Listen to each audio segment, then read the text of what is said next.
Frankly, sir, he's the most dangerous man I've ever met. Savarkar माने तेज, सावरकर माने त्याग, सावरकर माने तप, सावरकर माने तत्, सावरकर माने तर्क, सावरकर माने तारुण्य। की भूमि को पितृभूमि, मातृभूमि और पवित्र भूमि कहा जाता है। जहाँ भगत सिंह, सुभाष चंद्र बोस, सुखदेव, राजगुरु और दुर्गावती देवी जैसे महान रेवोल्यूशनरीज ने जन्म लिया, वही इसी धरती पर 28 मई 1883 में एक ऐसा महान क्रांतिकारी जन्मा जिसे ब्रिटिश सरकार द डेंजर सावरकर के नाम से बुलाते थे, जिसने भारत को सबसे पहले अंग्रेजों की गिरफ्त से निकालने का सोचा। सिर्फ यही नहीं, वो तो चाहते थे कि जिस वजह से हिंदू बट रहे हैं, एक दूसरे से अलग होते जा रहे, जैसे कास्ट डिस्क्रिमिनेशन, अंधविश्वास, विद्युत बंदी, व्यवसाय बंदी, स्पर्श बंदी, रोटी बंदी और बेटी बंदी जैसी बीड़ियों को हिंदू सोसाइटी से निकाल फेंकना चाहते थे और भारत को स्ट्रॉन्ग, सेल्फ डिपेंड और कॉन्फिडेंस देश बनाना चाहते थे, जिन्होंने लाखों हिंदूज और सिख्स को एक कर उनके अंदर अखंड भारत बनाने की सोच डाली, जिस विजन के कारण ब्रिटिशर्स ने उन्हें अपने लिए खतरा बताया, जिसके कारण उन्हें 50 साल तक काला पानी की सजा सुनाई गई। आज जब भारत के प्राइम मिनिस्टर खुद एक्सेप्ट कर रहे हैं, यदि सावरकर होते तो आजादी 35 ईयर पहले ही मिल जाती। इसके बावजूद इन्हें देशद्रोही, कायर और डरपोक कहा जाता। यदि सावरकर जी सच में वीर थे तो हमें इनकी वीरता की गाथाएं क्यों नहीं सुनाई गई, उनकी राइट हिस्ट्री हमसे क्यों छुपाई गई। मेरा मोटिव इस वीडियो को बनाने के पीछे सिर्फ यह है कि आखिर वीर सावरकर जी कौन थे और रियलिटी में उनका आजाद भारत बनाने में कितना योगदान रहा। विनायक दामोदर सावरकर कायर थे, देशद्रोही थे, जो अंग्रेजों के नौकर बन के रहना चाहते थे, ऐसा कहना है कुछ नेताओं का। ये सावरकर जी की चिट्ठी है, आखिरी लाइन पढ़ना चाहता हूँ। अंग्रेजी में लिखी है तो मैं अंग्रेजी में बोल देता हूँ। I beg to remain sir your most obedient servant V D. Savarkar. Hindi में ट्रांसलेशन कर देता हूँ, सर मैं आपका नौकर रहना चाहता हूँ। वही कुछ नेताओं का मानना है कि यदि वीर सावरकर जी होते तो देश 1912 में आजादी से 35 ईयर पहले ही देश आजाद हो जाता। ये वीर सावरकर के ही संस्कार है जो राष्ट्रवाद को हमने राष्ट्र निर्माण के मूल में रखा है। स्वतंत्र वीर विनायक दामोदर सावरकर वो पहले क्रांतिकारी थे जिन्होंने भारत को आजाद करने की मुहिम कांग्रेस से 31 ईयर पहले यानी कि 1899 में ही शुरू कर दी। सावरकर जी मजीनी के एटोलॉजी से इंस्पायर थे, जिन्होंने यंग इटली ग्रुप बना के वहाँ के छोटे छोटे फ्रेंच किंगडम के विद्रोह में आर्म रेबिलियन किया था और इटली को एक कर उसे सही मायने में आजादी दिलाई थी। मात्सी ने अखंड इटली बनाया था, हम अखंड भारत। इसलिए सावरकर जी ने यंग इटली से प्रेरणा लेकर उन्होंने साल 1904 में नासिक महाराष्ट्र में अभिनव भारत की स्थापना की। इस ग्रुप का मकसद था ब्रिटिशर्स के खिलाफ एक आर्म रेवोल्यूशन करना, यानी भारत से ब्रिटिश सरकार को हथियार के दम पर बाहर निकालना। अब ये करने के लिए 3 चीजों की जरूरत थी। एक, देश के हर एक युवा में आर्म रेवोल्यूशन की आइडियोलॉजी को फैलाना। दूसरा, ब्रिटिश सरकार विरोधी यानी फॉरेन आर्मी से मदद लेना। और तीसरा, इंडिया में क्रांतिकारियों को हथियार सप्लाई करना। अपने इस प्लान को एग्जीक्यूट करने के लिए 1906 में सावरकर जी खुद लंदन गए। वहां पहुंचते ही सबसे पहले फ्री इंडिया सोसाइटी की शुरुआत की, जिसका भी मकसद अंग्रेजों को भारत से खदेड़ना था। यह सावरकर जी वो पहले ऐसे क्रांतिकारी है जिन्होंने अंग्रेजों की जमीन से ही बगावत की एक बड़ी लहर को अंग्रेजों के खिलाफ खड़ा किया। वो अलग अलग देशों के रेवोल्यूशनरी जो ब्रिटिशर्स के खिलाफ थे, वो उनके साथ मिलकर यह प्लान बनाते थे कि हम सब अपने अपने देशों से अंग्रेजों को कैसे ओवरथ्रो करें। और इसी मीटिंग में रशियन रेवोल्यूशनरीज के फादर लेनिन भी आया करते थे और वो खुद सावरकर जी के स्टूडेंट रहे हैं। बेसिकली सावरकर जी एक बड़ी क्रांति के बीज बो रहे थे। वो नकली किताबों में पिस्टल और वेपन्स को इंडिया में स्मगल किया करते थे।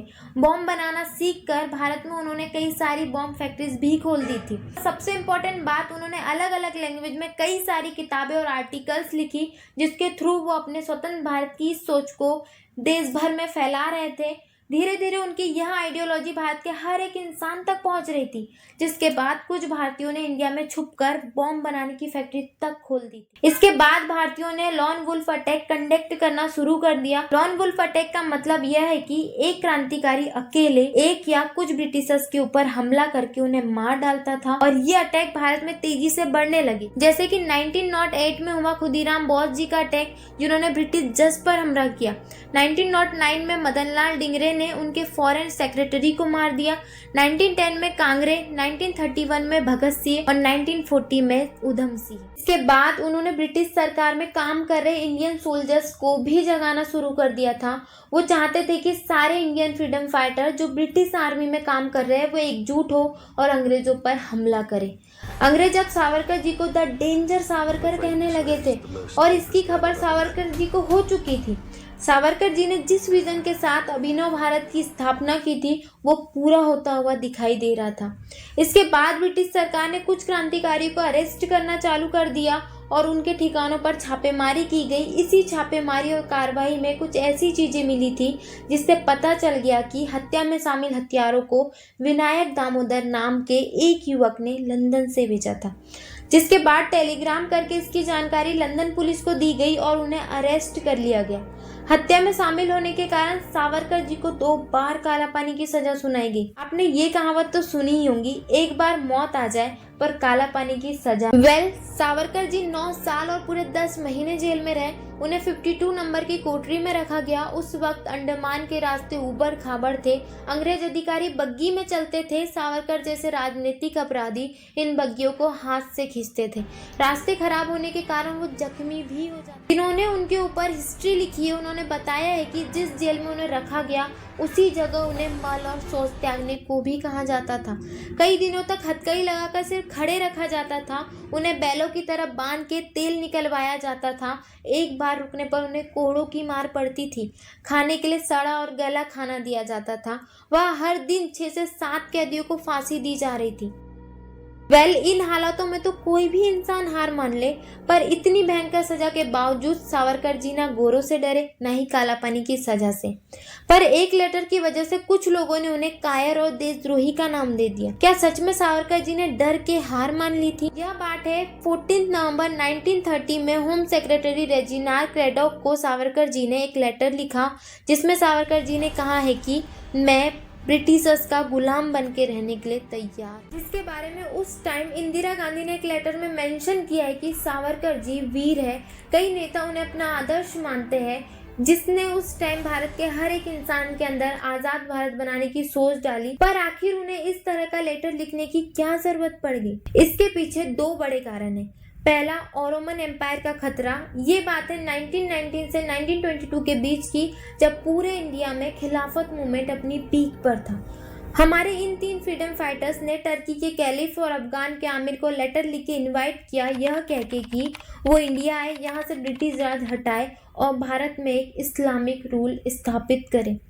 सावरकर जी ये जानते थे कि इस्लामिक रूल से बेटर ब्रिटिश रूल है, इसलिए उन्होंने अपने लेटर में यह लिखा है कि मैं आपके शासन के दायरे में रहकर ही अपना काम करूंगा और मेरे हिंदू भाइयों को भी ब्रिटिश आर्मी ज्वाइन करने के लिए मैं फोर्स करूंगा। क्योंकि सावरकर जी जान चुके थे कि आज़ादी के बाद भारत का बंटवारा होगा और पाकिस्तान भारत पर हमला करेगा और तब यही इंडियन फ्रीडम फाइटर्स भारत को बचा के जीत दिलवाएंगे, और ऐसा ही हुआ। पर सावरकर जी की इससे बड़ी भी स्ट्रेटेजी थी। वही इस लेटर को लिखने का दूसरा सबसे बड़ा कारण बना। अभिनव भारत, जिस मूवमेंट को उन्होंने 1904 में स्टार्ट किया था, उसे पूरा करने के लिए उन्हें जेल से निकलना बहुत जरूरी, क्योंकि उनका शुरू से ही विजन था आजाद भारत, जिसके लिए वो किसी भी हद तक जा सकते थे। पर आजादी के बाद हमें वीर सावरकर का सही इतिहास नहीं पढ़ाया गया। उसके पीछे भी एक रीजन है। जब इंडिया में खिलाफत मूवमेंट अपनी पीक पर था, तब हमारे 3 फ्रीडम फाइटर्स ने टर्की के कैलिफ और अफगान के आमिर को लेटर लिख के इनवाइट किया था और उन्हें भारत पर इस्लामिक रूल स्थापित करने को कहा था, और मौलाना आज़ाद का यही प्लान सावरकर जी ने फेल कर दिया था। और आपको पता होगा यही मौलाना आज़ाद देश के पहले एजुकेशन मिनिस्टर थे। तो जाहिर सी बात है कि उन्होंने सावरकर जी की रियल हिस्ट्री किसी को पता ही नहीं चलने दी। हमें जानबूझ के यह इतिहास पढ़ाया गया कि दे दी हमें आज़ादी, बिना खड़क बिना ढाल, साबरमती के संग तूने कर दिया कमाल। लेकिन ये नहीं बताया गया जिसे रोक सका ना गोरा, ना रोक सका काला पानी, फिर क्यों नहीं बतलाई लोगों को उनकी कुर्बानी। अगर हम यह देखें कि भारत को आज़ादी दिलाने में किस आइडियोलॉजी मतलब नॉन वायलेंस और वायलेंस में से किसका बड़ा योगदान रहा, तो वीर सावरकर जी मानते थे कि इंडिया को अपनी आज़ादी हिंसा के थ्रू और लड़कर ही मिलेंगी। पर गांधी जी अहिंसा को मानते थे। गांधी जी ने जो बड़ी मूवमेंट निकाली थी अंग्रेजों के खिलाफ, क्विट इंडिया मूवमेंट, वो 1942 में निकली और 1942 में ही खत्म हो गई। फिर बात आती है कि अंग्रेज इस मूवमेंट के 5 साल बाद यानी कि 1947 में भारत से क्यों गए। क्विट इंडिया मूवमेंट के बाद नेताजी सुभाष चंद्र बोस और उनकी जो इंडियन नेशनल आर्मी थी उसने अंग्रेजों के अंदर असली डर पैदा किया था। उसके बाद जो इंडियन सोल्जर्स ब्रिटिश आर्मी में थे वो भी एक हुए और ब्रिटिश आर्मी पर अटैक करना शुरू किया, क्योंकि इंडिया के फार्मर ब्रिटिश प्राइम मिनिस्टर जिन्होंने इंडिया पर राज किया उन्होंने खुद कहा है कि भारत को आज़ादी दिलाने में सावरकर जी, भगत सिंह और सुभाष चंद्र बोस जैसे आर्म रेवोल्यूशनरीज का बहुत बड़ा हाथ है और उनकी वजह से ही पूरा का पूरा भारत ब्रिटिश के खिलाफ खड़ा हो गया था। पर एक बड़ा सवाल ये है कि यदि वीर सावरकर जी इतने बड़े क्रांतिकारी थे तो आज भी हमें उनका इतिहास क्यों नहीं पढ़ाया जा रहा है, जबकि आज भारत के प्राइम मिनिस्टर खुद एक्सेप्ट कर रहे हैं कि सावरकर जैसा वीर भारत की भूमि पर नहीं जन्मा। आज हमें किताबों में मुगलों का इतिहास पढ़ाया जा रहा है, जबकि हम सब जानते हैं कि मुगलों के राज में हिंदुओं को कितनी प्रॉब्लम। आप भी चाहते हो कि हमें वीर सावरकर जी और अदर क्रांतिकारियों की हिस्ट्री तोड़ मोड़ कर ना बताई जाए, तो इस वीडियो को ज़्यादा से ज़्यादा शेयर करिए ताकि हर इंसान को पता चले कि भारत में विनायक दामोदर सावरकर जैसा विजनरी और बहादुर क्रांतिकारी भी हुआ है। तब तक के लिए जय हिंद।